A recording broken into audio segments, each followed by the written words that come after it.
Plant-based diets that are high in fibre may protect against diverticular disease. The study of fibre as it relates to diverticular disease often focuses on fibre's role in promoting bowel regularity. However, fibre may also influence the risk of diverticular disease via its role as a prebiotic, meaning it provides fuel for the beneficial probiotic organisms. Also, fibre promotes the formation of short-chain fatty acids, notably butyrate, which is essential for colonic health. In fact, butyrate has been studied as a treatment for diverticular disease. In a study that monitored over 47,000 men and women for an average of 11 years, the vegetarians had a 31% lower risk and vegans had a 72% lower risk of diverticular disease compared to the meat eaters. The study also noted a link between the increased dietary fibre and the low risk of diverticular disease in both meat eaters and non-meat eaters. And in a study of more than 43,000 people, the risk of symptomatic diverticular disease was reduced by 45% in those with the highest intake of insoluble fibre, when compared to those that had the lowest intake. Some, though not all, trials have found a beneficial effect on high fibre diet or fibre supplements on diverticular disease symptoms, and many practical guidelines call for a high fibre intake or fibre supplementation for the prevention and the treatment of symptomatic diverticular disease. A low fibre, low residue diet is often recommended during the initial healing phase after an episode of acute diverticulitis. People recovering from an episode of acute diverticulitis should ask their healthcare provider before consuming the fibre. Historically, diverticular disease management has included the avoidance of foods with large indigestible pieces such as nuts, seeds, corn and popcorn. The belief behind the recommendation was that fragments of these foods could become trapped in the diverticula and cause inflammation and infection. However, a study in over 47,000 Americans found no association between the consumption of these foods and the diverticulitis risk. In fact, a study found that men who ate nuts or popcorn 2 or more times per week had a 20% and 28% reduced risk of diverticulitis, respectively, compared with men who ate these foods less than once per month. Physical activity and maintaining a healthy weight can reduce the incidence of diverticular disease and its complication. In an 18-year study in over 47,000 American male health professionals, those who reported exercising the most were 25% less likely to develop diverticular disease and 46% less likely to have diverticular bleeding than those who reported exercising the least.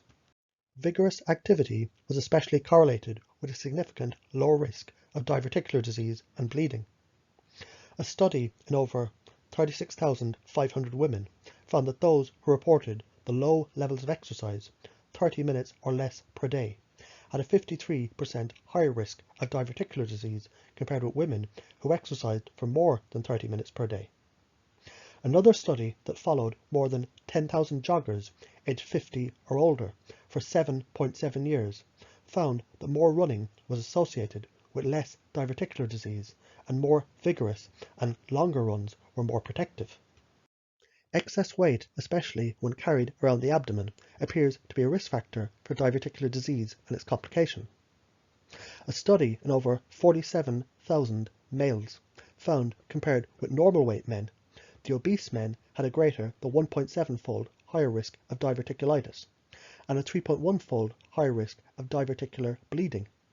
Men with the largest waist circumference, compared to those with the lowest, had a greater than 1.5-fold higher risk of diverticulitis and a greater than 1.9-fold higher risk of diverticular bleeding. Another study in women found that overweight and obese women had a 29 and 33% increased risk, respectively, of diverticular disease compared with normal weight women, and obese women had double the risk for complicated diverticular disease. Several trials of high fibre diets and various forms of fibre supplementation have shown benefits in terms of pain reduction and overall improvements in patients with diverticular disease. Consumption of 20 to 30 grams of fibre per day has been recommended by some diverticular disease researchers. Supplemental fibre in the form of agents like psyllium seed husk and ground flaxseed can help to increase the total daily fibre intake. Patients with diverticular disease who begin fibre supplementation or a program of increased dietary fibre should do so slowly over a period of weeks and simultaneously increase their fluid intake. This is because increasing one's fibre intake too rapidly can cause symptoms of digestive upset, such as gas and bloating. Also, for those recovering from a bout of acute diverticulitis, a low fibre diet may be advised at first. People in this situation need to talk to a doctor before increasing their fibre intake. Probiotics are living microorganisms, and they exert health benefits through immune modulation and anti-inflammatory effects, as well as their ability to inhibit intestinal colonization by harmful microorganisms. Diverticular disease is increasingly being recognized as an inflammatory disorder, and it may be related to a disturbed intestinal microbial ecosystem, sometimes called dysbiosis. By helping to restore the balance of the intestinal flora and reduce inflammation in the colon, probiotic supplementation might be of benefit in both acute and chronic diverticular problems. Most probiotic supplements are made with strains of lactobacilli and bifidobacteria. In an open-label trial, a combination of Lactobacillus acidophilus and Bifidobacterium species was found to be effective for preventing disease recurrence in people with symptomatic, uncomplicated diverticular disease. Several control trials have demonstrated a positive effect with probiotic supplementation.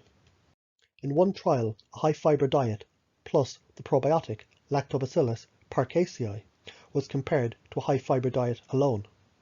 After 3 and 6 months of treatment, the abdominal pain was significantly improved in both groups, while bloating improved significantly only in the probiotic group. Another study compared a high-fibre diet alone to a high-fibre diet plus either low-dose or high-dose Lactobacillus paracasei. Both the probiotic treated groups had significant reductions in bloating. No subjects in the probiotic group reported persistent pain lasting longer than 24 hours. Results from 2 additional open-label studies suggest a probiotic containing Lactobacillus casei can help to reduce the symptoms and prevent the recurrence of acute diverticulitis in people with SUDD. The effect of this probiotic was comparable to mesaline in both studies, but the combination of the mesaline plus the probiotic appeared to perform slightly better than either alone. A randomized control trial in 210 subjects appeared to confirm these findings. The trial compared the Lactobacillus casei and the mesaline together and separately with a placebo. Cyclic schedules for 10 days per month were given for all the interventions.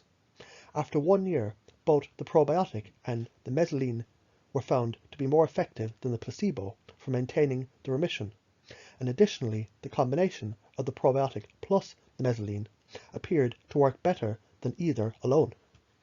Butyrate is a short-chain fatty acid and is produced in humans by intestinal bacteria that digest and metabolize fibre.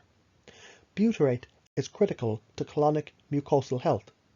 It's the preferred fuel of the cells that line the interior of the colon and helps to maintain the intestinal barrier.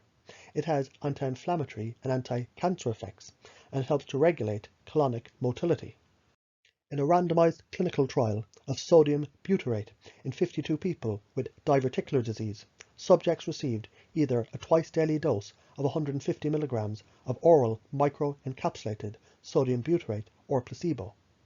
After 1 year, just 7% of those in the butyrate group experienced diverticulitis symptoms compared with 31% in the placebo group. A preclinical trial studied the effects of calcium butyrate introduced directly into the colon of rodents in an induced model of inflammatory bowel disease.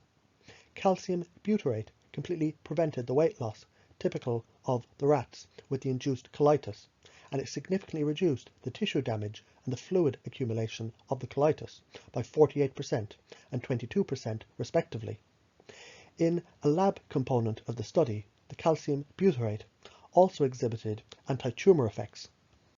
Clinical studies have shown butyrate in the form of sodium butyrate reduced the frequency and the symptoms of irritable bowel syndrome, and it eased traveller's diarrhea. It's been proposed that supplementation with butyrate might be beneficial in irritable bowel disease, as well as colorectal cancer and certain metabolic diseases. Natural anti-inflammatory compounds might counteract some of the inflammatory processes that contribute to diverticular disease, and these include the omega-3 fatty acids from fish oil, EPA and DHA, curcumin from the turmeric plant, and boswellia extract. Clinical trials to evaluate the specific effect of these natural anti-inflammatory agents in diverticular disease is still needed.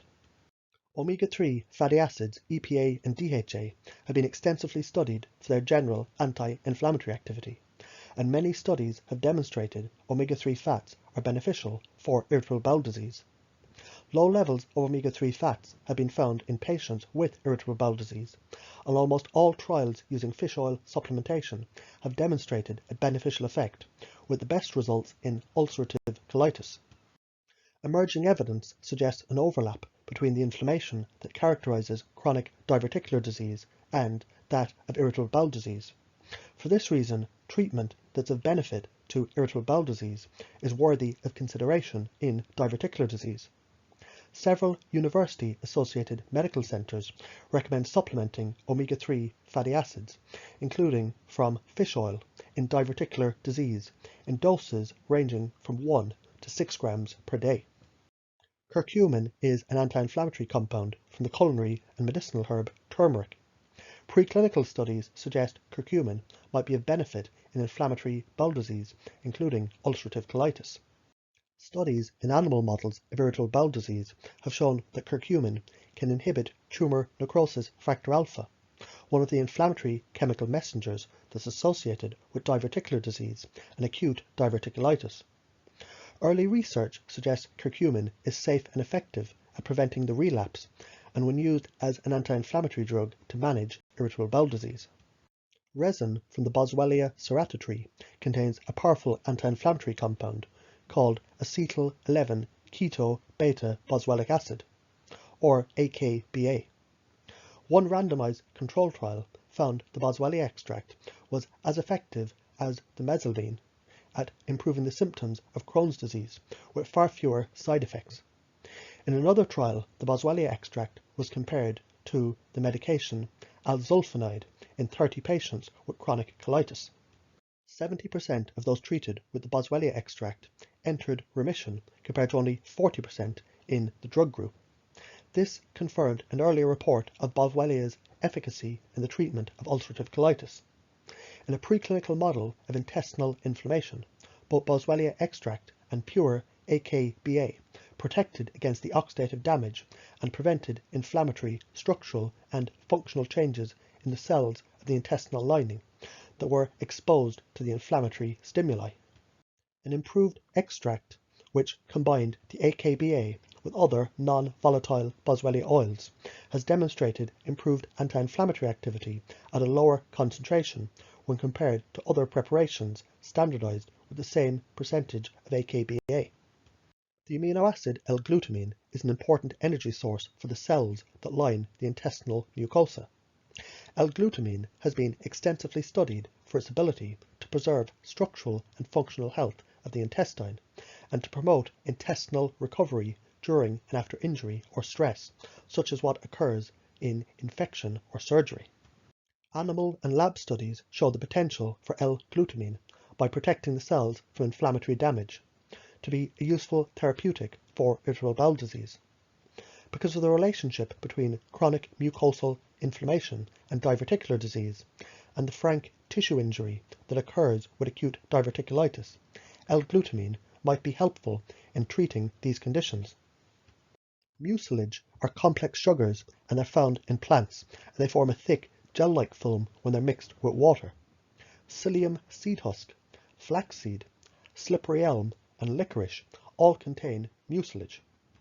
When ingested, the mucilage is believed to form a barrier or a lining on the intestinal mucosa, protecting against infection and injury.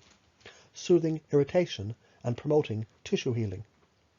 Slippery elm bark, for example, has demonstrated anti-inflammatory effects in lab studies, and it appears to protect against the mucosal hypersensitivity in animal studies, while deglycerated licorice has demonstrated an ability to help to heal peptic ulcers. These protective properties of the mucilaginous plants help to play a role in healing and soothing the irritation of the inflamed tissue lining and the digestive tract in diverticular disease. For more on herbs, supplements, and natural treatment plans, check out my website.